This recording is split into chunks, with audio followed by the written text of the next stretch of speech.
श्री शिवाय नमस्तुभ्यम। शिव पुराण की कथा सुनने वाले सभी भक्तों का आज की कथा में हार्दिक स्वागत है।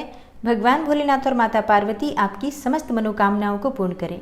दोस्तों, आजकल आप सुन रहे हैं भगवान शिव के विभिन्न अवतारों की कथाएं, और इसी क्रम में कल आपने सुना भगवान शिव के 10 अवतारों की कथाएं, 11 रुद्रावतार की कथा और इसके साथ ही पिप्पलाद मुनि की कथा। और जिन भक्तों ने कल की कथाएं नहीं सुनी हैं, अगर वो उसे सुनना चाहते हैं तो इस कथा को सुनने के बाद उस वीडियो को भी जरूर देख लीजिए।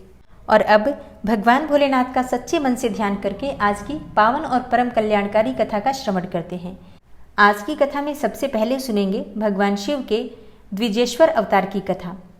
पिप्पलाद मुनि की कथा सुनाने के बाद वैश्यनाथ अवतार का वर्णन करके नंदीश्वर ने द्विजेश्वर अवतार का प्रसंग चलाया। नंदीश्वर बोले, हे तात, पहले जिन नृपश्रेष्ठ भद्रायु का परिचय दिया गया था और जिन पर भगवान शिव ने ऋषभ रूप से अनुग्रह किया था, उन्हीं नरेश के धर्म की परीक्षा लेने के लिए वे भगवान फिर से द्विजेश्वर रूप से प्रकट हुए थे। ऋषभ के प्रभाव से रणभूमि में शत्रुओं पर विजय पाकर शक्तिशाली राजकुमार भद्रायु जब राज सिंहासन पर आरूढ़ हुए, तब राजा चंद्रांगद तथा रानी सीमंतिनी की बेटी सती साध्वी कीर्तिमालिनी के साथ उनका विवाह हुआ। किसी समय राजा भद्रायु ने अपनी धर्मपत्नी के साथ वसंत ऋतु में वन विहार करने के लिए एक गहन वन में प्रवेश किया। उनकी पत्नी शरणागत जनों का पालन करने वाली थी। राजा का भी ऐसा ही नियम था। उन राज दंपत्ति की धर्म में कितनी दृढ़ता है, इसकी परीक्षा लेने के लिए पार्वती सहित भगवान शिव ने एक लीला रची। शिवा और शिव उस वन में ब्राह्मणी और ब्राह्मण के रूप में प्रकट हुए। उन दोनों ने लीला पूर्वक एक मायामय व्याघ्र का निर्माण किया। वे दोनों भय से विवल होकर व्याघ्र से थोड़ी ही दूर आगे रोते चिल्लाते भागने लगे और व्याघ्र उनका पीछा करने लगा। राजा ने उन्हें इस अवस्था में देखा। वे ब्राह्मण दंपत्ति भी भय से विवल होकर महाराज की शरण में गए और इस प्रकार बोले।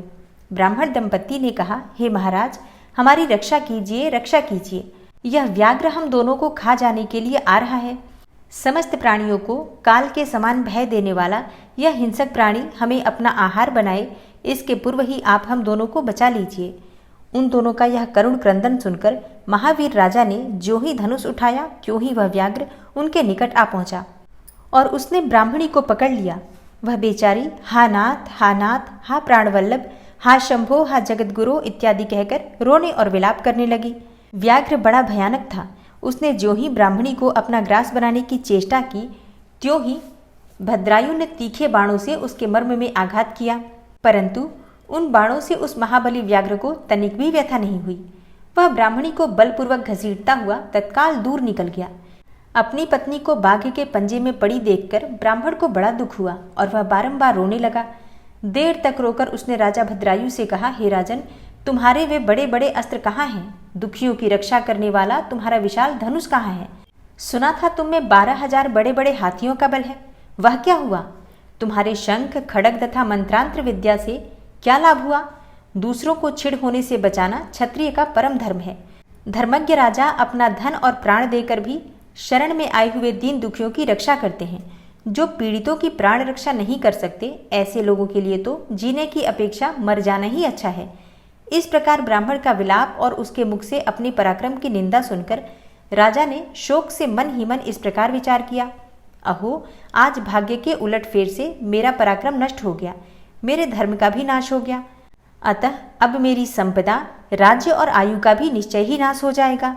यो विचार कर राजा भद्रायु ब्राह्मण के चरणों में गिर पड़े और उसे धीरज बंधाते हुए बोले, हे ब्राह्मण, मेरा पराक्रम नष्ट हो गया है। हे महामते, मुझे क्षत्रिय अधम पर कृपा करके शोक छोड़ दीजिए। मैं आपको मनोवांछित पदार्थ दूंगा। यह राज्य, यह रानी और मेरा यह शरीर सब कुछ आपके अधीन है। बोलिए, आप क्या चाहते हैं? ब्राह्मण बोले, हे राजन, अंधे को दर्पण से क्या काम? जो भिक्षा मांगकर जीवन निर्वाह करता हो, वह बहुत से घर लेकर क्या करेगा? जो मूर्ख है, उसे पुस्तक से क्या काम? तथा जिसके पास स्त्री नहीं है, वह धन लेकर क्या करेगा? मेरी पत्नी चली गई, मैंने कभी काम सुख का उपभोग नहीं किया, अतः काम भोग के लिए आप अपनी इस बड़ी रानी को मुझे दे दीजिए।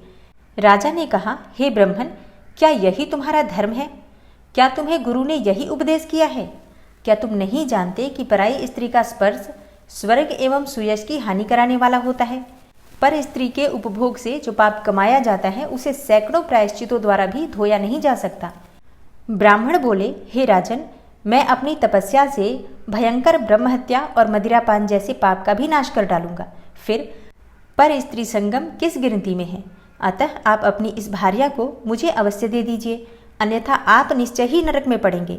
ब्राह्मण की इस बात पर राजा ने मन ही मन विचार किया कि ब्राह्मण के प्राणों की रक्षा न करने से महापाप होगा, अतः इससे बचने के लिए पत्नी को दे डालना ही श्रेष्ठ है। इस श्रेष्ठ ब्राह्मण को अपनी पत्नी देकर मैं पाप से मुक्त होकर शीघ्र ही अग्नि में प्रवेश कर जाऊंगा।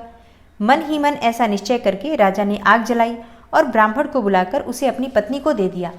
तत्पश्चात स्नान करके पवित्र होकर देवताओं को प्रणाम करके उन्होंने अग्नि की 2 बार परिक्रमा की और एकाग्र चित्त होकर भगवान शिव का ध्यान किया। इस प्रकार राजा को अग्नि में गिरने के लिए उद्यत देखकर जगतपति भगवान विश्वनाथ सहसा वहां प्रकट हो गए।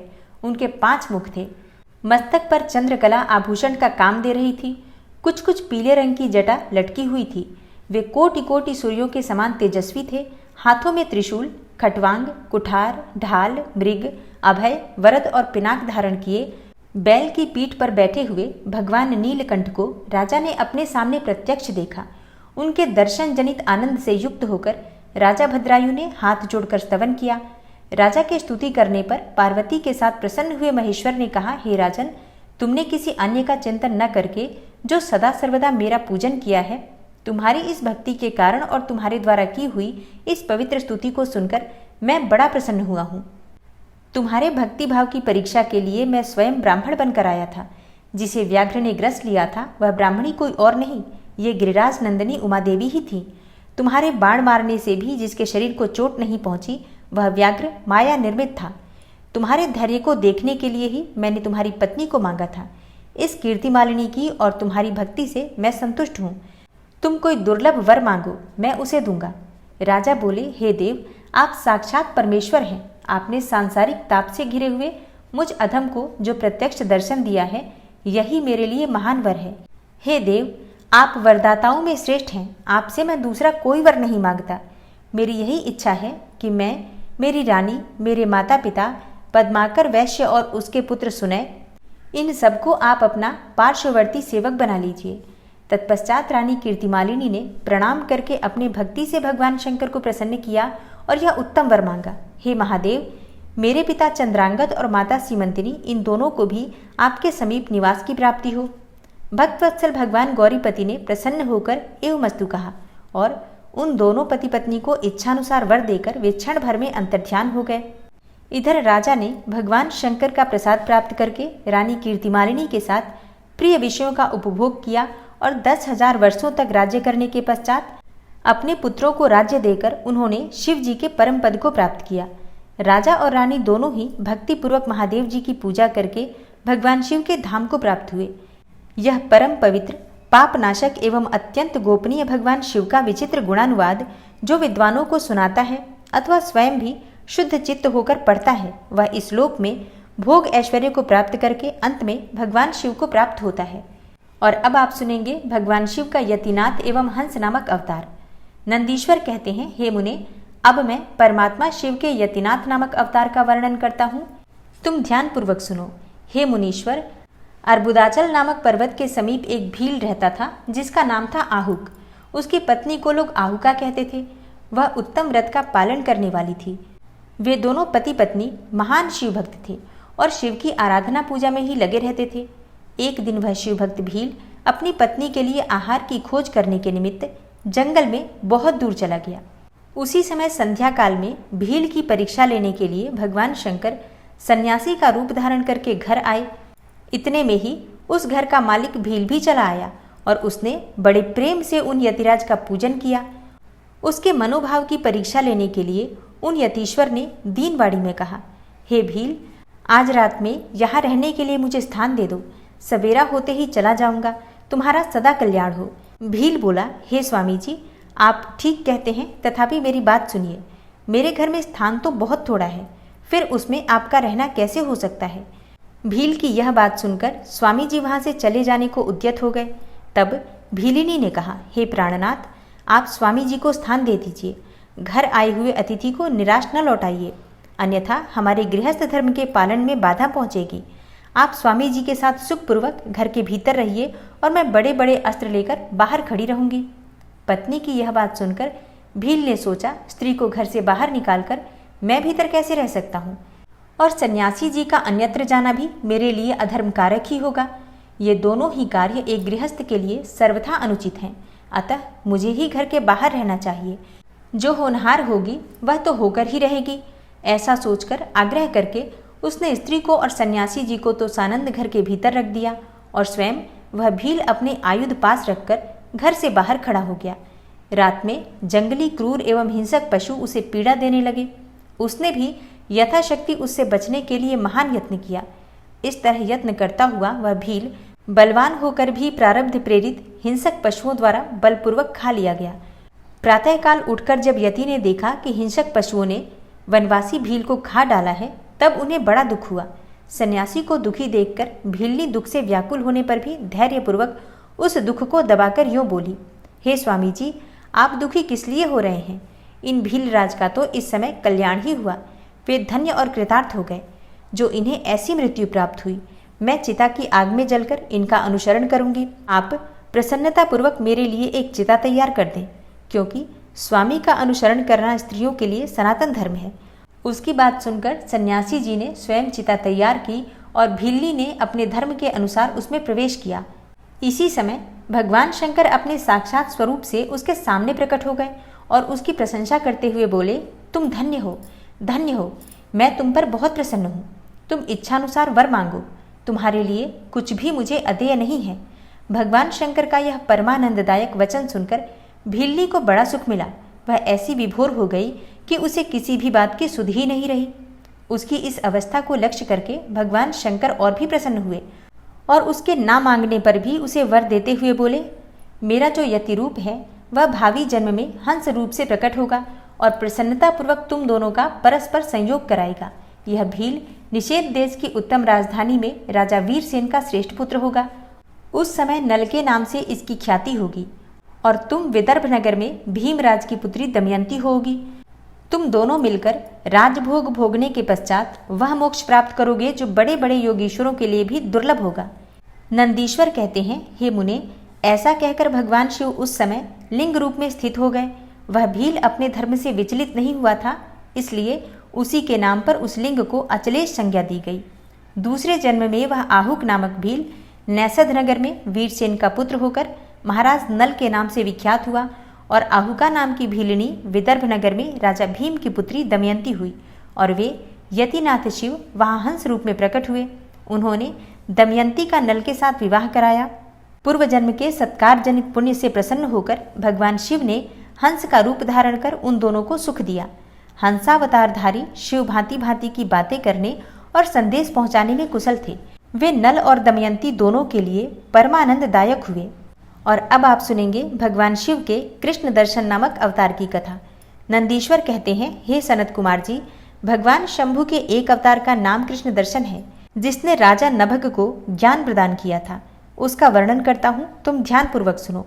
श्राद्धदेव नाम के मनु के जो इक्ष्वाकु आदि पुत्र थे, उनमें नवम का नाम नभग था, जिनका पुत्र नाभाग नाम से प्रसिद्ध हुआ। नाभाग के ही पुत्र अम्बरीश हुए, जो भगवान विष्णु के भक्त थे तथा जिनकी ब्राह्मण भक्ति देखकर उनके ऊपर महर्षि दुर्वासा प्रसन्न हुए थे।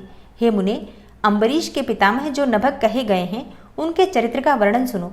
उन्हीं को भगवान शिव ने ज्ञान प्रदान किया था। मनुपुत्र नभग बड़े बुद्धिमान थे। उन्होंने विद्या अध्ययन के लिए दीर्घकाल तक इंद्रिय संयम पूर्वक गुरुकुल में निवास किया। इसी बीच में इक्ष्वाकु आदि भाइयों ने नभग के लिए कोई भाग न देकर पिता की संपत्ति आपस में ही बांट ली और अपना अपना भाग लेकर वे उत्तम रीति से राज्य का पालन करने लगे। उन सब ने पिता की आज्ञा से ही धन का बंटवारा किया था। कुछ काल के पश्चात ब्रह्मचारी नभग गुरुकुल से सांगोपांग वेदों का अध्ययन करके वहां आए। उन्होंने देखा सब भाई सारी संपत्ति का बंटवारा करके अपना अपना भाग ले चुके हैं। तब उन्होंने भी बड़े स्नेह से दाय भाग पाने की इच्छा रखकर अपने इक्ष्वाकु आदि बंधुओं से कहा, भाइयों, मेरे लिए भाग दिए बिना ही आप लोगों ने आपस में सारी संपत्ति का बंटवारा कर लिया, अतः अब प्रसन्नता पूर्वक मुझे भी हिस्सा दीजिए। मैं अपना दाय भाग लेने के लिए ही यहाँ आया हूँ। भाई बोले, जब संपत्ति का बंटवारा हो रहा था उस समय हम तुम्हारे लिए भाग देना भूल गए थे। अब इस समय पिताजी को ही तुम्हारे हिस्से में दे देते हैं, तुम उन्हीं को ले लो, इसमें संशय नहीं है। भाइयों का यह वचन सुनकर नभग को बड़ा विस्मय हुआ। वे पिता के पास जाकर बोले, हे तात, मैं विद्या अध्ययन के लिए गुरुकुल में गया था और वहाँ अब तक ब्रह्मचारी रहा हूँ। इसी बीच में भाइयों ने मुझे छोड़कर आपस में ही धन का बंटवारा कर लिया। वहाँ से लौटकर जब मैंने अपने हिस्से के बारे में उनसे पूछा तब उन्होंने आपको मेरा हिस्सा बता दिया, अतः उसके लिए मैं आपकी सेवा में आया हूँ। नभग की ये बातें सुनकर पिता को बड़ा विस्मय हुआ। श्राद्ध देव ने पुत्र को आश्वासन देते हुए कहा, बेटा, भाइयों की इस बात पर विश्वास न करो, वह उन्होंने तुम्हें ठगने के लिए कही है। मैं तुम्हारे लिए भोग साधक उत्तम दाय नहीं बन सकता, तथापि उन वंचकों ने यदि मुझे ही दाय के रूप में तुम्हें दिया है तो मैं तुम्हारी जीविका का एक उपाय बताता हूँ। सुनो, इन दिनों उत्तम बुद्धि वाले आंगीर सगोत्रीय ब्राह्मण एक बहुत बड़ा यज्ञ कर रहे हैं। उस कर्म में प्रत्येक छठे दिन का कार्य वे ठीक ठीक नहीं समझ पाते, उसमें उनसे भूल हो जाती है। तुम वहां जाओ और उन ब्राह्मणों को विश्वदेव संबंधी 2 सूक्त बतला दिया करो, इससे वह यज्ञ शुद्ध रूप से संपादित होगा। वह यज्ञ समाप्त होने पर वे ब्राह्मण जब स्वर्ग को जाने लगेंगे उस समय संतुष्ट होकर अपने यज्ञ से बचा हुआ सारा धन तुम्हें दे देंगे। पिता की ये बातें सुनकर सत्यवादी नभग बड़ी प्रसन्नता के साथ उस उत्तम यज्ञ में गए। हे मुने, वहां छठे दिन के कर्म में बुद्धिमान मनुपुत्र ने वैश्वदेव संबंधी 2 सूक्तों का स्पष्ट रूप से उच्चारण किया। यज्ञ कर्म समाप्त होने पर वे आंगिरस ब्राह्मण यज्ञ से बचा हुआ अपना अपना धन नभग को देकर स्वर्गलोक को चले गए। उस यज्ञ शिष्ट धन को जब ये ग्रहण करने लगे उस समय सुंदर लीला करने वाले भगवान शिव तत्काल वहां प्रकट हो गए। उनके सारे अंग बड़े सुंदर थे, परंतु उनके नेत्र काले थे। उन्होंने नभग से पूछा, तुम कौन हो जो इस धन को ले रहे हो? यह तो मेरी संपत्ति है, तुम्हें किसने यहाँ भेजा है? यह सब बातें ठीक ठीक बताओ। नभग ने कहा, यह तो यज्ञ से बचा हुआ धन है जिसे ऋषियों ने मुझे दिया है। अब यह मेरी ही संपत्ति है, इसको लेने से तुम मुझे कैसे रोक रहे हो? कृष्ण दर्शन ने कहा, हे तात, हम दोनों के इस झगड़े में तुम्हारे पिता ही पंच रहेंगे। जाकर उनसे पूछो और वे जो निर्णय दे उसे ठीक ठीक यहाँ आकर बताओ। उनकी बातें सुनकर नभग ने पिता के पास जाकर उक्त प्रश्न को उनके सामने रखा। श्राद्ध देव को कोई पुरानी बात याद आ गई और उन्होंने भगवान शिव के चरण कमलों का चिंतन करते हुए कहा। मनु बोले, हे तात, वे पुरुष जो तुम्हें वह धन लेने से रोक रहे हैं साक्षात भगवान शिव हैं। यो तो संसार की सारी वस्तु ही उन्हीं की है, परंतु यज्ञ से प्राप्त हुए उस धन पर उनका विशेष अधिकार है। यज्ञ करने से जो धन बच जाता है उसे भगवान रुद्र का भाग निश्चित किया गया है। इसलिए यज्ञावशिष्ट सारी वस्तु ग्रहण करने के अधिकारी सर्वेश्वर महादेव जी ही हैं। उनकी इच्छा से ही दूसरे लोग उस वस्तु को ले सकते हैं। भगवान शिव तुम पर कृपा करने के लिए ही वहां वैसा रूप धारण करके आए हैं। तुम वहीं जाओ और उन्हें प्रसन्न करो, अपने अपराध के लिए क्षमा मांगो और प्रणाम पूर्वक उनकी स्तुति करो। नभग पिता की आज्ञा से वहां गए और भगवान को प्रणाम करके हाथ जोड़कर बोले, हे महेश्वर, यह सारी त्रिलोकी ही आपकी है, फिर यज्ञ से बचे हुए धन के लिए तो कहना ही क्या है। निश्चय ही इस पर आपका अधिकार है, यही मेरे पिता ने निर्णय दिया है। हे नाथ, मैंने यथार्थ बात न जानने के कारण भ्रमवश जो कुछ भी कहा है, मेरे उस अपराध को क्षमा कीजिए। मैं आपके चरणों में मस्तक रखकर यह प्रार्थना करता हूँ कि आप मुझ पर प्रसन्न हो। ऐसा कहकर नभग ने अत्यंत दीनतापूर्ण हृदय से दोनों हाथ जोड़कर महेश्वर कृष्ण दर्शन का स्तवन किया। उधर श्राद्ध देव ने भी अपने उस अपराध के लिए क्षमा मांगते हुए भगवान शिव की स्तुति की। तदनंतर भगवान रुद्र ने मन ही मन प्रसन्न होकर नभग को कृपा दृष्टि से देखा और मुस्कुराते हुए कहा। कृष्ण दर्शन बोले, हे नभग, तुम्हारे पिता ने जो धर्मानुकूल बात कही है वह ठीक ही है और तुमने भी साधु स्वभाव के कारण सत्य ही कहा है। इसलिए मैं तुम पर बहुत प्रसन्न हूँ और कृपा पूर्वक तुम्हें सनातन ब्रह्मत्व का ज्ञान प्रदान करता हूँ। इस समय यह सारा धन मैंने तुम्हें दे दिया, अब तुम इसे ग्रहण करो और इस लोक में निर्विकार रहकर सुख भोगो। अंत में मेरी कृपा से सद्गति की तुम्हें प्राप्ति होगी। ऐसा कहकर भगवान रुद्र सबके देखते देखते वहीं अंतर्ध्यान हो गए। साथ ही श्राद्ध देव भी अपने पुत्र नभग के साथ अपने स्थान को लौट आए। इस लोक में विपुल भोगों का उपभोग करके अंत में वे भगवान शिव के धाम में चले गए। हे ब्रह्मन, इस प्रकार तुमसे मैंने भगवान शिव के कृष्ण दर्शन नामक अवतार का वर्णन किया। जो इस आख्यान को पढ़ता और सुनता है उसे संपूर्ण मनोवांछित फल प्राप्त होते हैं। और अब आप सुनेंगे भगवान शिव के अवधूतेश्वर अवतार की कथा और उसकी महिमा का वर्णन। नंदीश्वर कहते हैं, हे सनत कुमार, अब तुम परमेश्वर शिव के अवधूतेश्वर नामक अवतार का वर्णन सुनो, जिसने इंद्र के घमंड को चूर चूर कर दिया था। पहले की बात है, इंद्र संपूर्ण देवताओं तथा बृहस्पति जी को साथ लेकर भगवान शिव का दर्शन करने के लिए कैलाश पर्वत पर गए।